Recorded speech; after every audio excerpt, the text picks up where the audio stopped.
Let's experience the education. जैसा कि आप सभी को पता है कि हमने अपने पिछले वीडियो से अपना एक पुराना चैप्टर जो बहुत ही टाइम से चल रहा था एसिड्स बेसिस एंड साल्ट्स, इसको खत्म कर लिया है। और आज अपने इस न्यू वीडियो के साथ हम स्टार्ट करने वाले हैं एक नया टॉपिक जिसका नेम है metals and non metals. So metals and non metals को पढ़ना आज हम स्टार्ट करने वाले हैं। हम डिस्कस करेंगे आज इसका इंट्रोडक्शन। उससे पहले अगर आपने मेरे प्रीवियस वीडियोस वॉच आउट नहीं किए हैं तो लिंक आई बटन पर शो हो रहा है, आप उससे वॉच आउट कर सकते हैं। साथ ही साथ अगर आपको केमिकल रिएक्शंस या फिर एसिड्स बेसिस एंड साल्ट्स से कोई प्रॉब्लम है तो प्रीवियस वीडियोस आप प्लेलिस्ट में जाकर के देख सकते हैं। अगर आपको प्रैक्टिकल केमिस्ट्री से रिलेटेड चीज़ें देखनी है, लाइक आपको इंटरेस्ट है कि हमें प्रैक्टिकल्स भी चाहिए केमिस्ट्री के, तो हमारा एक न्यू चैनल है जहाँ पर हम प्रैक्टिकल्स डालते हैं, जिसका लिंक आपको डिस्क्रिप्शन में मिल जाएगा। तो आप उसे जाकर के वॉच आउट करना मत भूलिए, क्योंकि प्रैक्टिकल्स बहुत इंटरेस्टिंग होते हैं। अगर आप उसे मिस करेंगे तो आपको जो केमिस्ट्री का एक मैजिक होता है ना, जहाँ पर हम देखते हैं कि कैसे कौन सी चीज़ हो रही है, वो आप मिस कर देंगे। तो चलिए स्टार्ट करते हैं अपना आज का ये वीडियो। इस वीडियो में हम डिस्कस करने वाले हैं दो चीज़ों के बारे में, पहला मेटल और दूसरा हमारा नॉन मेटल। तो क्योंकि मैंने अभी आपको बताया कि हमारा ये जो वीडियो है ये इंट्रोडक्शन पार्ट है, सो हम इसकी इंट्रोडक्शन की बात करेंगे और थोड़ी बहुत इसकी फिजिकल प्रॉपर्टीज़ की बात करेंगे। अगर मैं बात करूँ मेटल की, so what is a metal? Metal कोई भी एक एलिमेंट जो अपने इलेक्ट्रॉन्स को क्या कर देता है, डोनेट कर देता है, उसको हम कहते हैं कि वो क्या है, मेटल है। ठीक है, अगर एक इलेक्ट्रॉन दे रहा है तो उस पर एक पॉजिटिव चार्ज आएगा, दो इलेक्ट्रॉन तो दो पॉजिटिव, तीन इलेक्ट्रॉन्स तो तीन positive. So what are metals? Basically होता क्या है कि हम जब भी इलेक्ट्रॉनिक कॉन्फ़िगरेशंस पढ़ते हैं, हमने पढ़ा था, मैं आपको दिखाती हूँ। अगर हम इलेक्ट्रॉनिक कॉन्फ़िगरेशंस पढ़ते हैं तो हमें पता है कि मान लीजिए आपने सोडियम लिया, सोडियम के पास 2 इलेक्ट्रॉन्स है यहाँ पर, 8 इलेक्ट्रॉन्स है यहाँ पर, और लास्ट शेल में उसके पास है 1 इलेक्ट्रॉन। तो अब इसको ऑक्टेट कंप्लीट करने के लिए चाहिए 7 इलेक्ट्रॉन्स, पर इसको कोई भी 7 इलेक्ट्रॉन्स नहीं देगा। तो ये क्या करता है, ये अपने एक इलेक्ट्रॉन को डोनेट कर देता है। तो जिस इलेक्ट्रॉन को ये डोनेट कर रहा है, क्योंकि ये डोनेट कर रहा है तो ये क्या है, मेटल है। इसी जगह इस इलेक्ट्रॉन को जो एक्सेप्ट करता है, मान लीजिए क्लोरीन एक्सेप्ट करता है, तो क्लोरीन क्या हो गया, नॉन मेटल, क्योंकि इसने एक्सेप्ट किया। सो सिंपली हमने मेटल और नॉन मेटल को समझने के लिए क्या समझा, जो अपने इलेक्ट्रॉन्स को डोनेट कर देते हैं वो मेटल होते हैं, और जो अपने इलेक्ट्रॉन्स को एक्सेप्ट करते हैं वो नॉन मेटल्स होते हैं। तो जो हमारे मेटल्स होते हैं उन पर पॉजिटिव चार्ज आता है, और जो हमारे नॉन मेटल्स होते हैं उन पर कैसा चार्ज आता है, नेगेटिव चार्ज आता है। इतना क्लियर है, हमने डेफिनेशंस को क्लियर। एग्जाम्पल्स की अगर मैं बात करूँ तो सोडियम, कैल्शियम, पोटेशियम, ये सारे क्या है, हमारे मेटल्स हैं। वेयर एज हमारा क्लोरीन और ब्रोमीन हो गया, ये सारे ही नॉन मेटल्स हैं हमारे। तो चलिए अब डिस्कस करते हैं इनकी फिजिकल प्रॉपर्टीज में। सबसे पहले तो हम बात करेंगे इसकी स्टेट की। तो जो मेटल होते हैं वो हमेशा जनरली कैसे होते हैं, सॉलिड स्टेट में होते हैं, जबकि जो हमारे नॉन मेटल होते हैं वो लिक्विड स्टेट में भी होते हैं, गैसियस स्टेट में भी होते हैं और सॉलिड में भी प्रेजेंट होते हैं। तो हम इन्हीं तीनों स्टेट्स में पा सकते हैं, देख सकते हैं। जहां पर हम अगर एक्सेप्शन की बात करें तो सॉलिड में मेटल्स में एक एक्सेप्शन होता है मरकरी, जिसके बारे में आप सभी जानते हैं कि मरकरी जो होता है वो रूम टेम्परेचर पर भी लिक्विड स्टेट में होता है। आप थर्मोमीटर्स में इजीली देख सकते हैं कि मरकरी हमारा लिक्विड स्टेट में है।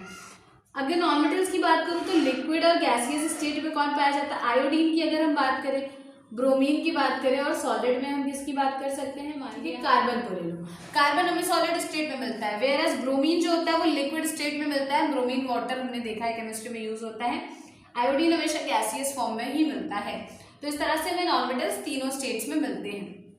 अब अगर मैं बात करूँ इसकी हार्डनेस की, तो जो हमारे मेटल्स होते हैं वो नेचर में कैसे होते हैं, हार्ड होते हैं, जबकि हमारे जो नॉन मेटल्स होते हैं वो ब्रिटल होते हैं नेचर में। ब्रिटल होने का मतलब है कि इनको जब भी हैमर से मारा जाता है तो ये पाउडर्ड फॉर्म में कन्वर्ट हो जाते हैं, ये ब्रिटल होते हैं। वेयर एज अगर मैं एक्सेप्शंस की बात करूँ तो मेटल में कौन से एक्सेप्शंस हैं, आपको अच्छे से पता है कि सोडियम एंड पोटेशियम, ये दो ऐसे मेटल्स होते हैं जो सॉफ्ट होते हैं, इतने सॉफ्ट होते हैं कि हम इन्हें नाइफ से भी कट कर सकते हैं इजीली। क्लियर है, ये इसका था हमारा हार्डनेस का पॉइंट। नेक्स्ट अगर हम देखें मेटल्स और नॉन मेटल्स के केस में एक प्रॉपर्टी आती है डक्टिलिटी। अगर मैं डक्टिलिटी की बात करूं, ये डक्टिलिटी क्या होती है, तो ductility is a property of metals that they can be drawn into thin wires, क्या होता है कि हम मेटल्स के छोटे छोटे पतले पतले से तार बना सकते हैं। तो जो ये तार बनाने वाली एबिलिटी होती है ना कि we can draw wires from metals, इससे हम क्या कहते हैं डक्टिलिटी। तो डक्टिलिटी का मतलब क्या हुआ कि जिस एलिमेंट से हम तार बना सके, ये प्रॉपर्टी हमें मेटल से मिलती है। तो हम लिखेंगे यस वो डक्टाइल होते हैं, मेटल्स से हम वायर्स बनाते हैं। But for non metals no, हम वायर्स नहीं बना सकते। इससे सिमिलरली एक प्रॉपर्टी है मैलिएबिलिटी। मैलिएबिलिटी की अगर मैं बात करूं तो मैलिएबिलिटी का मतलब हुआ ऐसे ही जैसे थिन वायर्स बना रहे थे, अब की बार हम थिन शीट्स बनाएंगे। जो थिन शीट्स बनाने की प्रॉपर्टी होती है इसको मैलिएबिलिटी कहते हैं। अगर हम किसी एलिमेंट से थिन शीट्स बना पा रहे हैं तो हम कहेंगे कि द एलिमेंट इज मैलिएबल। तो मेटल्स जो होते हैं वो मैलिएबल होते हैं, जबकि नॉन मेटल्स मैलिएबल नहीं होते। अब अगर मैं बात करूं सोनरस नेचर की, सोनरस नेचर मीन्स होता है साउंड प्रोड्यूस करना। तो मेटल्स साउंड प्रोड्यूस करते हैं, उनकी एक साउंड होती है, but non metals sound produce नहीं करते। लास्टली मैं एक चीज की बात करना चाहती हूँ जिसके लिए मेरे पास स्पेस नहीं बचा है, दैट इज अवर, चलिए यहाँ देख लूँ, अगर मेटल एंड नॉन मेटल के लिए हम देख लेते हैं कंडक्टिविटी।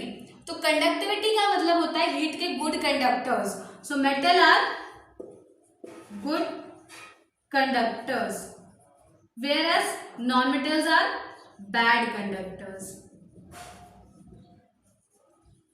अब मेटल में जो सबसे बेस्ट कंडक्टर होता है हमारा सिल्वर Ag, और सबसे वर्स्ट कंडक्टर होता है हमारा लेड यानी कि Pb। यहाँ नॉन मेटल में ग्रेफाइट होता है जो कंडक्ट करता है इलेक्ट्रिसिटी को, तो graphite is a good conductor, ये एक्सेप्शन है। इसी तरह से जो हमने ब्रिटल नेचर पढ़ा था इसके लिए भी एक एक्सेप्शन है डायमंड। डायमंड जो होता है वो हार्ड होता है जबकि वो नॉन मेटल है, तो ये हो गया exception.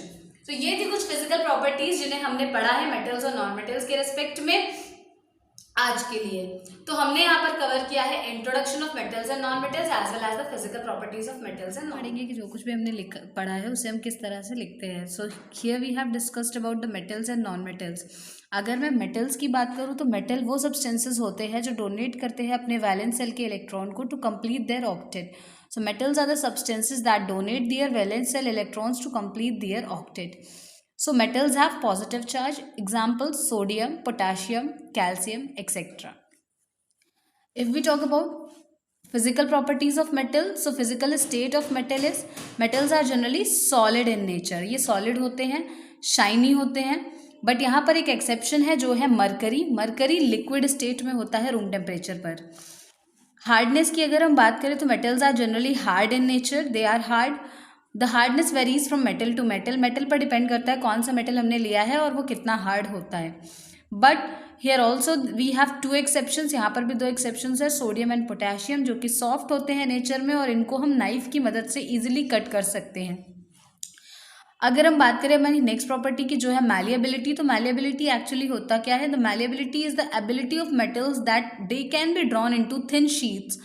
It is called malleability. Malleability वो एबिलिटी है कि हम मेटल्स की थिन शीट्स बना सकते हैं। So yes of course metals are malleable in nature. अगर नेक्स्ट प्रॉपर्टी की बात की जाए तो ये होती है डक्टिलिटी। डक्टिलिटी का मीन्स होता है the ability of metals that they can be drawn into thin wires. इस बार हम बनाएंगे थिन वायर्स। अगर मेटल से थिन वायर बनते हैं तो वो डक्टाइल नेचर के होते हैं। So also we will say that metals are ductile in nature. Property है हमारी यहाँ पर कंडक्टिविटी। कंडक्टिविटी की अगर हम बात करें तो मेटल्स गुड कंडक्टर होते हैं हीट और इलेक्ट्रिसिटी के, ये हीट और इलेक्ट्रिसिटी को पास करते हैं। सो अगर बात करें हम एग्जाम्पल, तो हमारे पास बेस्ट कंडक्टर में होता है सिल्वर और कॉपर। ये बेस्ट कंडक्टर्स होते हैं, बहुत ज़्यादा हीट कंडक्ट करते हैं। जहाँ पर वर्स्ट कंडक्टर होता है हमारा लेड, क्योंकि ये इलेक्ट्रिसिटी को अच्छे से कंडक्ट नहीं करता है। नेक्स्ट प्रॉपर्टी आती है हमारी सोनरस। सोनरस नेचर की बात अगर हम करते हैं तो मेटल्स जो होते हैं वो हार्ड होते हैं, इसलिए वो साउंड प्रोड्यूस करते हैं जब हम उन्हें बीट करते हैं। So they are sonorous in nature because they produce sound. तो सोनरस का मतलब होता है anything which when beaten produces sound is called sonorous. Next अगर हम बात करें मेल्टिंग पॉइंट की, तो मेटल्स का मेल्टिंग पॉइंट बहुत ही ज़्यादा हाई होता है, but we have two exceptions here, gallium and caesium, जिनका मेल्टिंग पॉइंट बहुत ही ज़्यादा लो होता है। अब हम बात करते हैं नॉन मेटल्स के बारे में। तो non metals are the substances that accept electrons from metals to complete their octet. ये मेटल्स से इलेक्ट्रॉन लेके अपना ऑक्टेट पूरा करते हैं, इसलिए इनके पास नेगेटिव चार्ज होता है। एग्जाम्पल की अगर मैं बात करूँ तो carbon, graphite, nitrogen etcetera. Physical properties की अगर हम बात करें तो सिमिलरली नॉन मेटल्स में भी सबसे पहले आता है फिजिकल स्टेट। फिजिकल स्टेट की अगर are found in all 3 state, solids, liquid and gases. यहाँ पर अगर हम बात करें कि ब्रोमीन जो होता है वो हमारा लिक्विड स्टेट में होता है और आयोडीन जो होता है वो हमारा गैसियस स्टेट में होता है। हार्डनेस की अगर हम बात करें तो नॉन मेटल्स ब्रिटल नेचर के होते हैं, यानी इनको जब भी हैमर्ड किया जाता है तो ये पीसेस में टूट जाते हैं या पाउडर्ड फॉर्म में आ जाते हैं। यहाँ पर भी एक एक्सेप्शन है डायमंड, जो कि बहुत ही ज़्यादा हार्डेस्ट है सब्सटेंस है और हार्ड नॉन मेटल है। मैलिएबिलिटी की अगर हम बात करें सो नॉन मेटल्स जो होते हैं वो मैलिएबल नहीं होते हैं, इसलिए ये नॉन मैलिएबल हैं, हम इनसे शीट्स नहीं बना सकते। की अगर मैं बात करूँ तो ये नॉन डक्टाइल भी होते हैं बिकॉज हम इनसे थिन वायर्स भी नहीं बना सकते हैं। अब अगर मैं बात करूँ नॉन मेटल्स की कंडक्टिविटी की, तो नॉन मेटल्स पुअर कंडक्टर होते हैं हीट और इलेक्ट्रिसिटी के, इलेक्ट्रिसिटी पास नहीं कराते हैं। But there is an exception कि ग्रेफाइट जो है वो एक नॉन मेटल है लेकिन वो गुड कंडक्टर होता है इलेक्ट्रिसिटी का, ये पेंसिल लिड्स में पाया जाता है। सोनरस नेचर की अगर मैं बात करूँ तो नॉन मेटल्स सोनरस नहीं होते हैं, दे आर नॉन सोनरस, इनसे साउंड प्रोड्यूस नहीं किया जा सकता। अगर मेल्टिंग पॉइंट की बात करूँ तो नॉन मेटल्स की मेल्टिंग पॉइंट्स बहुत ही ज़्यादा लो होते हैं। एंड अगर लस्चर की बात की जाए तो non metals are non lustrous, इनमें लस्चर नहीं होता है। But there is an exception कि जो आयोडीन होता है वो लस्चरस होता है, उसकी अपनी खुद की एक चमक होती है। So I hope you really like this videos. So इसी तरह से आपको metals and non metals chapter में आगे की डिटेल्स भी देते रहेंगे और नेक्स्ट वीडियोज में आप पढ़ेंगे कि क्या क्या इंपॉर्टेंट टॉपिक्स हैं, क्या क्या हमें मेटल्स एंड नॉन मेटल में स्कोर करने के लिए पढ़ना है। इससे पहले अगर आपने कोई भी वीडियो वॉच आउट नहीं किया है, पूरी की पूरी प्लेलिस्ट है जहाँ आपको चैप्टर 1 और 2 के कंटेंट मिल जाएंगे और चैप्टर 3 हमने आज से स्टार्ट कर रखा है। So I hope you will enjoy this playlist. Stay tuned with this channel. Do like and subscribe the channel. We'll meet in the next video with new topics related to this chapter, that is metals and non-metals. Till then, bye bye. Take care.